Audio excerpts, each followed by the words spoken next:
Lula disse que vai provar corrupção.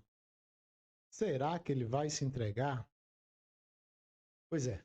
O sujeito, o sujeito que foi condenado por formação de quadrilha em caso aí de corrupção, né, durante seus primeiros mandatos como presidente, quando o país foi lesado aí em bilhões e bilhões de reais, com provas sobradas, segundo aí o TRF4, que confirmou a sua condenação, foi da Lava Jato, na época do então juiz Sérgio Moro.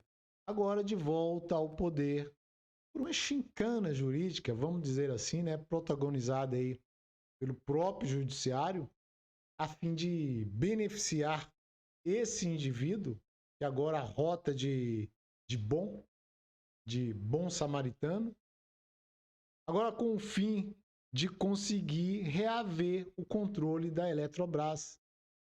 A gente sabe por quê.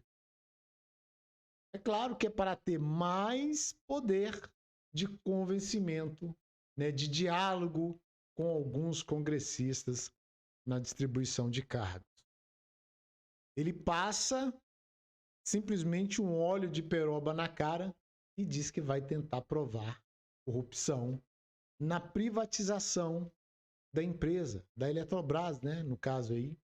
E ainda chamou o processo da venda dessa empresa de bandidagem, que deve ser considerado aí crime de lesa pátria. É basicamente um hipócrita, né? Descondenado, foi preso por ter sido acusado de ladrão e foi comprovado, como eu disse, e isso é fato, justamente porque foi comprovado. E o descondenado está decidido a ferrar com o país. Já utilizou de palavras ofensivas para atingir o agro durante as eleições e agora, de novo, justamente o setor que segura a economia do país. E você já imaginou se o agro resolvesse desacelerar o não está sendo tratado com respeito pelo governo federal? Já imaginou o agro, os caminhoneiros, resolverem aí cruzar os braços por uma semana? O impacto que isso não iria gerar aí para a economia do país? Eu disse uma semana, somente uma semana. E tomara que não aconteça isso, porque senão o brasileiro mais humilde, né, principalmente, é que vai sofrer. E vai sofrer muito. Mas eu acho que ele não está, né, muito preocupado com isso. Ele ainda não sentou, inclusive, na cadeira da presidência, só fica viajando para o mundo inteiro. Agora é um viajante, é um turista, né? Já visitou vários países aí durante esses pouco mais de 100 dias. E tudo com o nosso dinheiro, esbanjando, né? Mostrando que sabe gastar. Enquanto sua equipe econômica só estuda de onde pode tirar mais dinheiro desse nosso povo sofrido. E o Estadão publicou esta semana um editorial, né, criticando aí o ministro Alexandre de Moraes e Sérgio Camargo. Ele compartilhou esse Twitter mostrando que a imprensa que fez o L está denunciando os abusos do representante da nossa Corte Maior. Pelo menos aí o Estadão começou a enxergar ou simplesmente resolveu mostrar um pouco da verdade. Por enquanto é um pouco, né? Já deveria ter começado isso bem antes, né?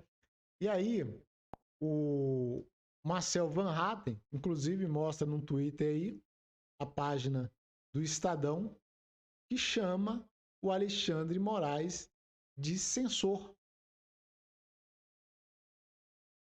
E é bom denunciar o quanto antes, pois quando o monstro, esse monstro que é o censor, no caso aí, igual falou aí se o nome dele, vamos voltar aqui, é o Sérgio Camargo, enquanto esse monstro não toma corpo, né? Não haverá, dessa forma, quem segure se ele aumentar mais ainda o seu poder. A imprensa que hoje bate palma, né? Vê, engrandece, coloca ele lá como magnânimo, né? O magnífico, o imperador da virtude, o defensor da democracia. Amanhã essa mesma imprensa poderá estar sofrendo também uma fúria anticonstitucional. Está sendo hoje indo contra aí os conservadores, os de direita, aqueles que apoiam o nosso eterno presidente Jair Messias Bolsonaro. E talvez esse amanhã poderá ser muito tarde. E aí não vai ter muita conversa, né? E o Marcel Van Hatten, ele falou aqui o seguinte, ó: antes tarde do que tarde demais. O jornal Estadão finalmente chama Alexandre Moraes daquilo que é um censor.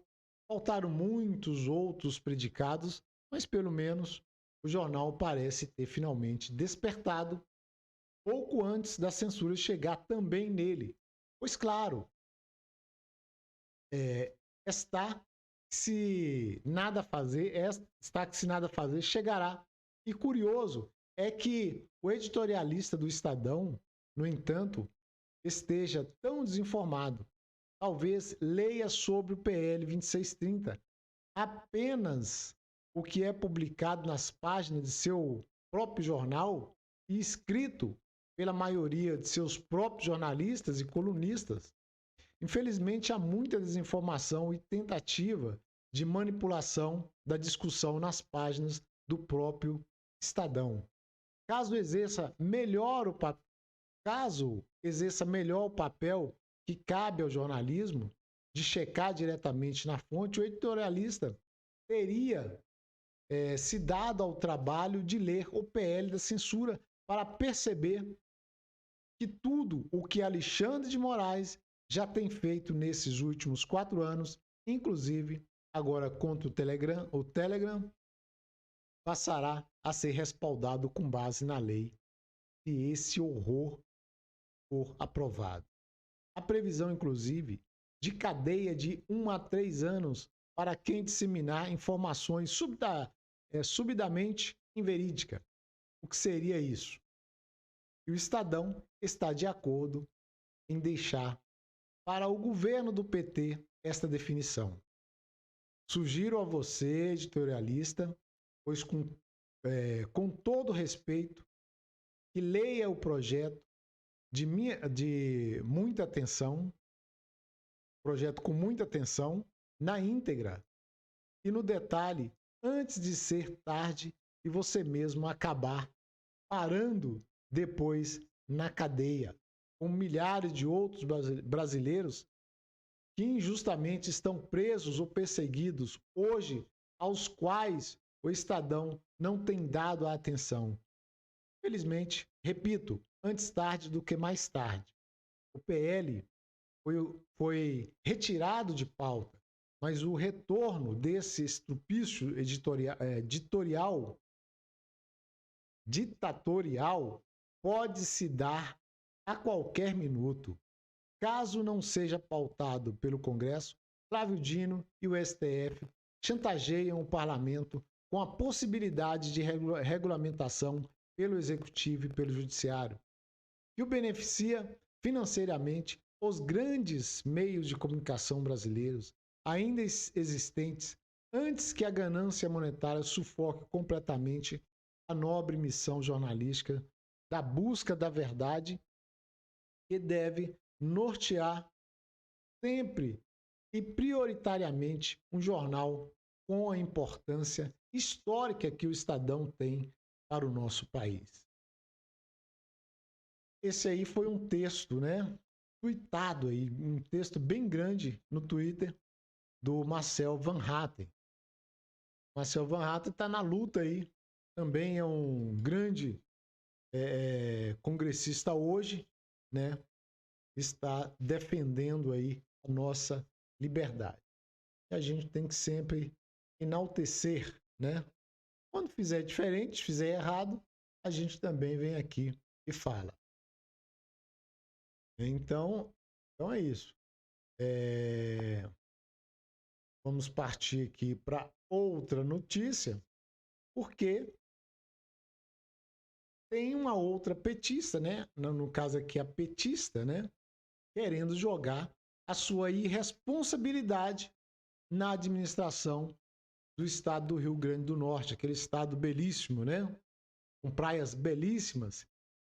E a gente sabe, quem mais ajudou os estados em 2021 e 2022, naquela pandemia, né? É público que os estados estavam devendo muito, todos com exceção de, eu creio, de São Paulo e Espírito Santo.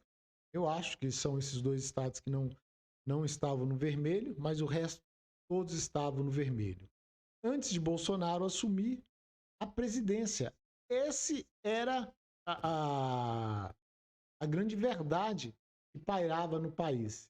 E em 2021 e 2022, todos os estados e prefeituras encerraram o ano, todos eles sem dívidas. No azul, como dizem, né? No vermelho é quando está devendo e não tem recurso para custear com seus deveres, mas com o governo Bolsonaro em 2021 e 2022, esses estados passaram o ano no azul, conseguindo pagar as suas contas, né? Receberam muito dinheiro aí do governo federal, que inclusive o governo federal também abriu mão de alguns impostos federais para beneficiar toda a população. E a governadora reclama aí do ICMS, né? O ICMS do governo federal. No caso aí, ele abriu mão, né? E ela tenta se safar, colocando a culpa hoje pela sua incompetência, digo novamente, de estar quebrando aquele estado belíssimo. E já vimos que a segurança pública por lá não está nada bem. Está uma calamidade. Mas o povo de lá experimentou naqueles últimos, antes de 2022, a governadora e agora resolveu reconduzi-la novamente, a Fátima Bezerra, para o governo. Né? Paciência. Então é isso por hoje. A gente fica por aqui.